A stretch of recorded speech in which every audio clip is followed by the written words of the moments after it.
ఒక్కసారి కొమ్మూరి గోల్డ్ కి కాల్ చేయండి. తాకట్లో ఉన్న మీ బంగారాన్ని విడిపించి మార్కెట్ ప్రైస్ కి వాళ్ళు కొనుక్కుని మిగతా డబ్బులు మీకు ఇచ్చేస్తారు.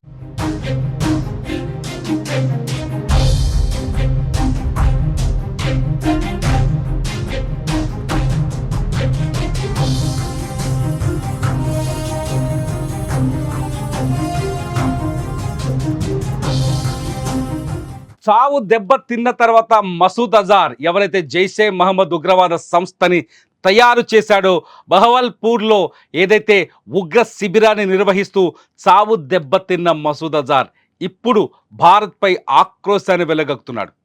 భారత్ చేసిన దాడిని తీవ్రంగా తట్టుకోలేకపోతున్నాడు మసూద్ అజార్.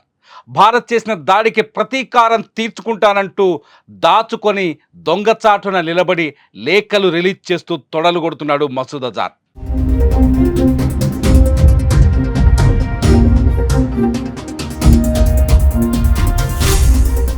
బహవల్పూర్లో దాడి తర్వాత మసూద్ అజార్ నిర్మించిన ఉగ్ర సామ్రాజ్యం పూర్తిగా నేలమట్టమైంది. మొత్తం భారత ఆర్మీ 9 స్థావరాలపై దాడి చేస్తే అత్యంత కీలకమైన స్థావరం బహవల్పూర్.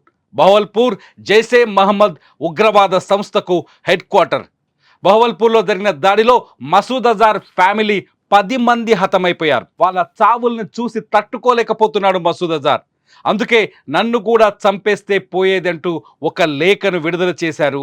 ఆ లేఖ సోషల్ మీడియాలో వైరల్ అవుతోంది. మసూద్ అజార్ అంతం ఈ ప్రపంచం కోరుకుంటోంది.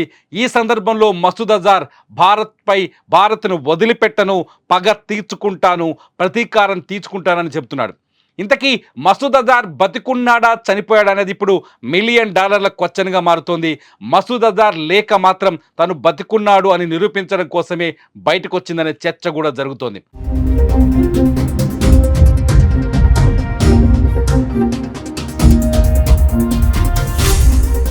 జైషే మహమ్మద్ ప్రధాన కార్యాలయమైన బహవల్పూర్లో ఉన్న జైషే మహమ్మద్ ప్రధాన కార్యాలయం ఇప్పుడు తుక్కైపోయింది.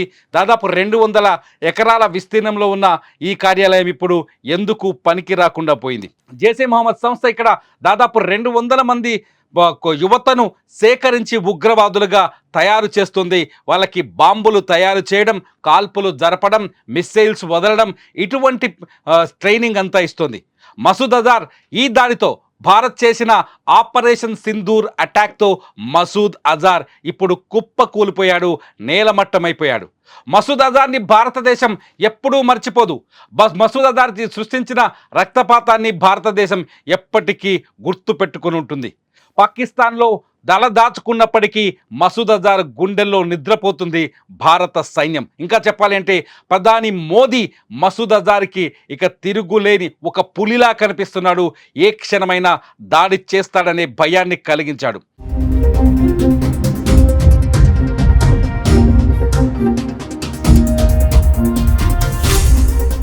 మసూద్ అజార్ వెన్నులో వణికి పుట్టించాడు భారత ప్రధాని మోదీ. మసూద్ అజార్ చేసిన దుర్మార్గాలు ఇప్పటికీ గుర్తుకొస్తున్నాయి. ఇవాళ మసూద్ అజార్ తన ఫ్యామిలీ చనిపోయిందని చెప్పేసి ఆక్రోశాన్ని వెళ్ళగక్కొచ్చు, కానీ ఎన్నో మంది ఫ్యామిలీలు, భారతదేశంలో ఎన్నో కుటుంబాలకు తీరని దుఃఖాన్ని మిగిల్చాడు మసూద్ అజార్. మసూద్ అజార్ చేసిన బాంబు దాడులు, పేల్చిన IED బాంబులు భారతదేశంలో ప్రతి చోట భరతమాత ఒంటిపైన ఎక్కడికెక్కడ రక్తపు మరకల్లా మిగిలిపోయి ఉన్నాయి. మసూద్ అజార్ చేసిన మొదటి దాడి భారత పార్లమెంటుపై 2001లో పార్లమెంటుపై దాడి చేసి అడ్డంగా దొరికిపోయిన మసూద్ అజార్ ఇప్పుడు కన్నీళ్లు పెట్టుకుంటున్నాడు. భారత పార్లమెంటుపై దాడి తర్వాత కాందహార్లో ఇండియన్ ఎయిర్లైన్స్ విమానాన్ని హైజాక్ చేసి భారత్ నుంచి తప్పించుకొని పోయాడు మసూద్ అజార్. ఆ రోజు నుంచి జైషే మహమ్మద్ ఉగ్రవాద సంస్థని పాకిస్తాన్లోని బహవల్పూర్లో నడిపిస్తూ ఉగ్రవాదుల్ని తయారు చేస్తూ భారత్ పైకి ఉసిగొల్పుతూనే ఉన్నాడు. 2016లో పఠాన్కోట్లో ఆర్మీ క్యాంపు పైన దాడి చేశాడు మసూద్ అజార్. ఆ రక్తపు మరకలు ఇంకా భారత ప్రజల కళ్ళల్లో, గుండెల్లో అట్లాగే సజీవంగా నిలిచిపోయి ఉన్నాయి. అటువంటి మసూద్ అజార్ ఇవాళ తన కుటుంబం చనిపోయేసరికి దొంగ ఏడుపులన్నీ ఏడుస్తున్నాడు. ప్రతీకారం తీర్చుకుంటాను, ప్రధాని మోదీని వెంటాడుతానంటూ మాట్లాడుతున్నాడు.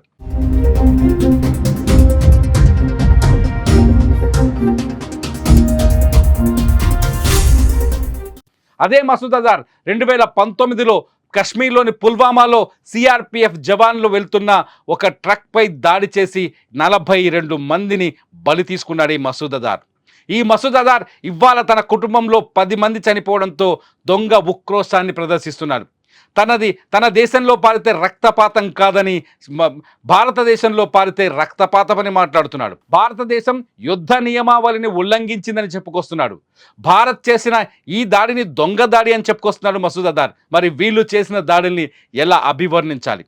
మసూద్ అజార్ చేసిన ఉగ్ర దాడులన్నింటినీ ఎలా అభివర్ణించాలి? దొంగచాటుగా పాకిస్తాన్ ఆర్మీ ఇస్తున్న డబ్బుతో భారత్పై ప్రతీకారాన్ని తీర్చుకుంటూ వస్తున్నాడు మసూద్ అజార్. ఇక్కడి యువతను కూడా ఉగ్రవాదం వైపు మళ్లిస్తూ వస్తున్నాడు. భారతదేశంలో స్లీపర్ సెల్స్ని తయారు చేసి భారతదేశంలో అలజడిని సృష్టించడానికి ప్రయత్నిస్తూ వస్తున్నాడు. ఇటువంటి మసూద్ అజార్ ఇవాళ చావు దెబ్బ తినేసరికి ఇప్పుడు ఆక్రోశం కనిపిస్తుంది. ఇప్పుడు అతని కళ్ళలో ఆవేదన కనిపిస్తుంది. అది పగగా మార్చుకొని మళ్ళీ భారత్పై దాడి చేస్తానని చెప్తున్నాడు మసూద్ అజార్.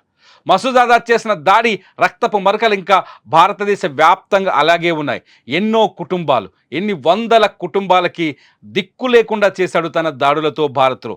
మసూద్ అజార్పై దాడిని ప్రపంచవ్యాప్తంగా హర్షిస్తోంది.